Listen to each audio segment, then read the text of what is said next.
Gusto mo bang ma-check ang linaw ng paningin mo sa loob ng iyong bahay? Hi mga idol, ako si Doc Doms. And welcome back to my channel. Para sa mga bago lang sa channel ko, I'm a board-certified ophthalmologist and a retina specialist here in the Philippines.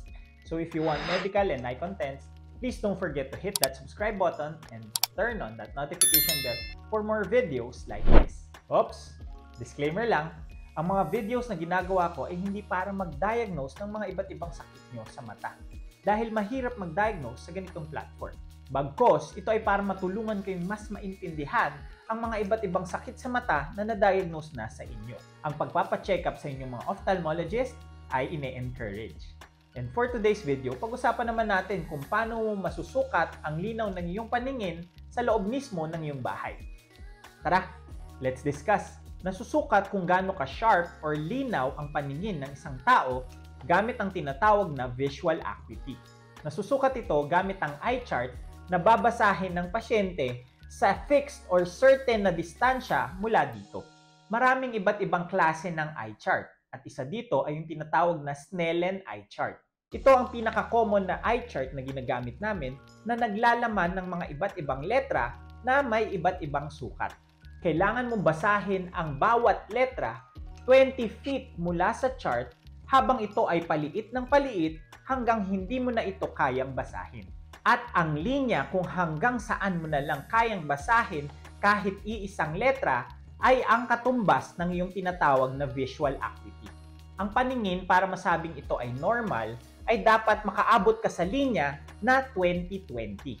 At habang palaki ng palaki ang denominator, meaning naging 20/40, 20/60 o kaya 20/200, ay ibig sabihin palaki rin ng palaki ang letra na kaya mong basahin, meaning palabo rin ng palabo ang iyong paningin. Hindi ibig sabihin na umabot ka sa linya ng 20/20 ay ito na ang perfect vision at pinakamalinaw na pwede mong makuha. Pwede mo pa rin kasi mabasa ang 20/16 na linya na mas maliit pa sa linya ng 20/20. Pero ang 20/20 kasi ang standard para masabi na normal ang iyong paningin. Isa pang uri ng chart ay yung tinatawag na random E test or yung tumbling E. Ito ay para sa mga hindi pa kaya or hindi kayang mag-identify ng mga iba't ibang letra. Ang chart na ito ay naglalaman ng puro letter E lamang na iba-iba ang orientation or direction kung saan ito nakaharap. Kailangan ma-identify ng bumabasa kung saan nakaharap ang letter E. Kung sa taas, sa baba, sa kanan, or sa kaliwa. Napaliit din ng paliit ang sukat ng letra habang ito ay papunta sa linya ng 20/20. Nire-record din ang linya kung hanggang saan lang kayang basahin ng pasyente. Meron din chart na kadalasan ginagamit sa mga bata. Ito yung tinatawag na Leia chart.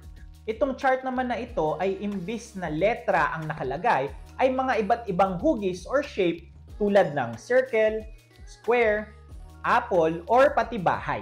Tulad ng mga naunang chart ay paliit din ng paliit ang mga hugis nito habang ito ay pababa ng pababa at papunta sa linya ng 20/20.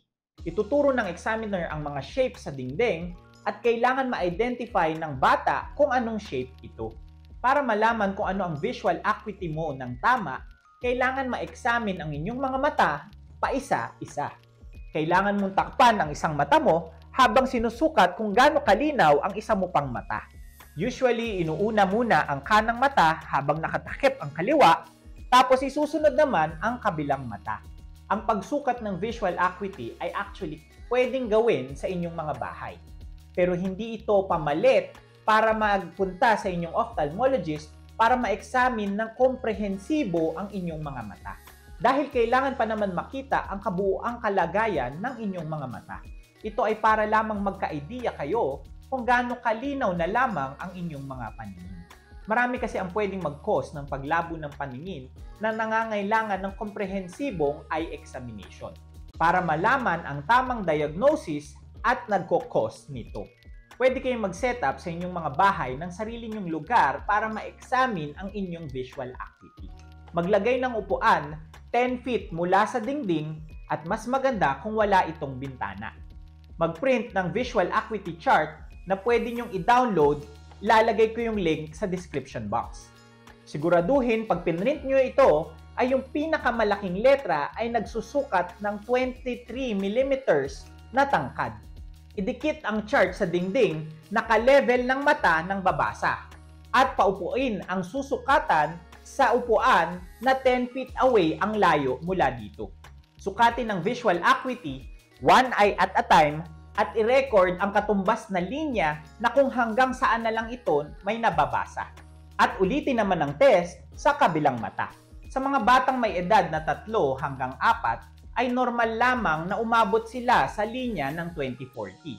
At kung mas malabo pa dito ang kanilang mga nakikita, ay mas mainam na ipa-check up nyo kagad sila sa kanilang ophthalmologist para malaman kung meron nga bang nagdudulot ng paglabo ng kanilang mga paningin. Tandaan na ang pagsukat ng visual acuity sa inyong mga bahay ay gabay lamang para malaman kung gaano kalinaw na lamang ang inyong mga paningin. Mas mainam pa rin na magpa-check up sa inyong mga ophthalmologist para sa komprehensibong examination ng inyong mga mata. Dahil ang linaw ng paningin ay isa lamang sa maraming dapat i-check sa ating mga mata. Meron kasing mga sakit na pwedeng malinaw pa ang inyong mga paningin pero unti-unti na pala nitong sinisira ang inyong mga mata na kapag ito'y lumabo na ay huli na pala ang lahat at wala na tayong magagawa. Kaya importante pa rin ang regular check-up ng inyong mga mata. And that's it for today's video. Ngayon, alam mo na pwedeng ma-check ang linaw ng paningin sa inyong mga bahay.